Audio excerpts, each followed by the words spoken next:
On entend partout que si tu veux être libre, il faut absolument quitter ton job.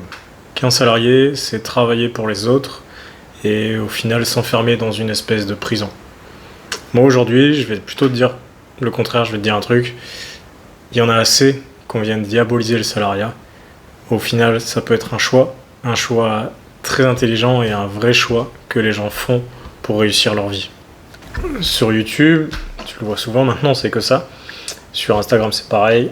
Dans les livres, c'est la même chose. Il faut se réveiller à 5 heures du matin, devenir entrepreneur, devenir libre. Et là, tu auras absolument réussi ta vie. C'est ce qu'on te vend, c'est ce qu'on voit partout aujourd'hui. Et au final, si t'as pas lancé un business avant tes 30 ans, bah, t'as raté ta vie.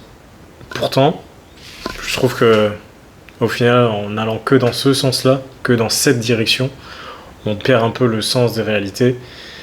Et il faut être absolument aujourd'hui millionnaire ou digital nomade, pouvoir voyager partout et gagner absolument de l'argent en montant des business.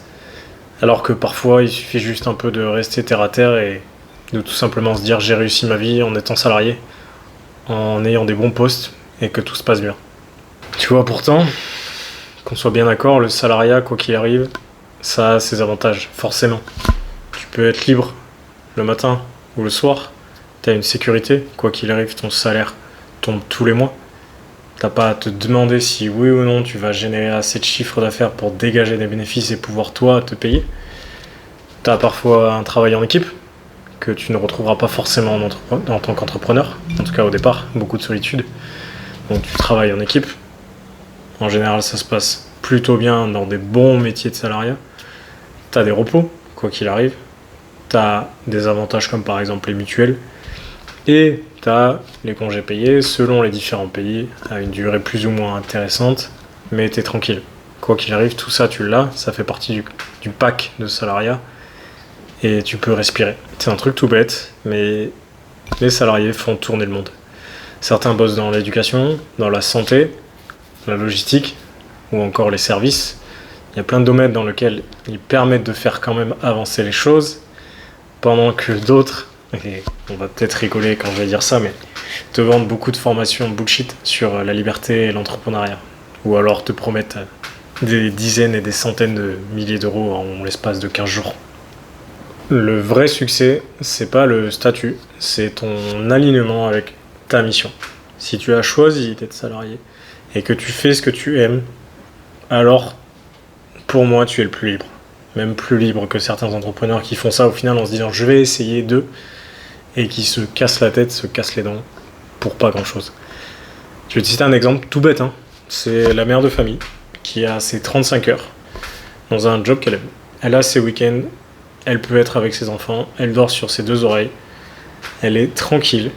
Et t'as plutôt à l'inverse le mec qui est en freelance, qui dort 4 heures, puisqu'il faut absolument qu'il réussisse, qu'il fasse du chiffre, qu'il trouve des solutions pour faire démarrer et réussir son business, qui court partout, qui flippe pour les impôts qu'il va avoir à payer, qui a le stress à chaque fois du chiffre d'affaires qu'il faut faire tous les jours. Parce que si à partir du moment où en freelance tu arrêtes, il n'y a personne derrière pour bosser pour toi. À ton avis, qui est le plus libre? Celui qui a plutôt son 35 heures ou celui qui est en freelance? Et ça, c'est des choses que j'aimerais bien qu'on remette aussi en avant. Parce qu'on entend partout qu'il faut absolument être entrepreneur, alors que être salarié, ça a aussi beaucoup d'avantages. C'est un choix qui est très intelligent et qui permet à beaucoup de monde de vivre dans le bonheur, et ça, c'est le plus important. Ce qui compte au final, c'est l'alignement. C'est ta mission à toi. T'as beaucoup de livres, beaucoup d'auteurs qui parlent de ça. T'as des Marco qui parlent avec l'autoroute du millionnaire, ou encore Wallace Wattles qui parle de la gratitude dans ses livres. C'est ça le plus important. La vraie richesse, c'est pas celle que les autres te disent, c'est pas ce que les gens même à succès te disent, c'est toi ce que tu as envie. Si ton job te permet de vivre, de te rendre utile, d'être épanoui, c'est le plus important. Et c'est ce qu'il faut absolument garder en tête. Tant que tu es aligné avec ta mission, avec que ce soit du salariat ou de l'entrepreneuriat, c'est le plus important. Ici, l'idée, c'est absolument de réconcilier les deux mondes.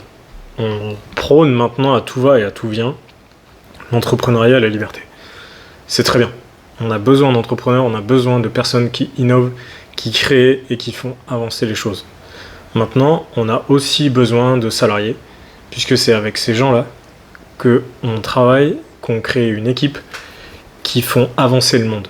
On a besoin d'ouvriers, on a besoin d'aides-soignants, on a besoin de fonctionnaires pour que toute la société, peu importe le pays, puisse avancer et travailler. Aujourd'hui, si tu as un job, que tu le fais bien, que tu travailles avec le cœur, que ça te nourrit intérieurement, que tu peux passer du temps avec les gens que tu apprécies et que tu aimes, t'as rien à prouver, tu contribues, et à partir de là, ça mérite le respect, il faut continuer.